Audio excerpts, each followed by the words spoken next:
Exodus chapter 20, verse 1 to 17. And God spoke all these words: I am the Lord your God, who brought you out of Egypt, out of the land of slavery. You shall have no other gods before me. You shall not make for yourselves an image in the form of anything in heaven above, or on the earth beneath, or in the waters below. You shall not bow down to them or worship them.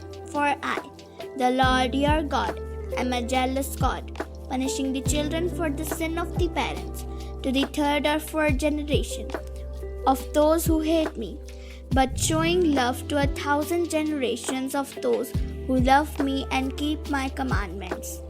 You shall not misuse the name of the Lord your God, for the Lord will not hold anyone guiltless who misuses his name.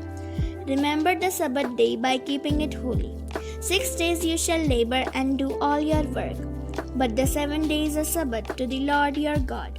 On it you shall not do any work, neither you, nor your son or daughter, nor your male or female servant, nor your animals, nor any foreigner residing in your towns. For in 6 days the Lord made the heavens and the earth, the sea and all that is in them. But he rested on the 7th day. Therefore the Lord blessed the Sabbath day and made it holy. Honor your father and your mother, so that you may live long in the land the Lord your God is giving you. You shall not murder.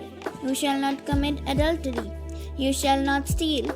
You shall not give false testimony against your neighbor. You shall not covet your neighbor's house. You shall not covet your neighbor's wife, or his male or female servant, his ox or donkey, or anything that belongs to your neighbor. Amen.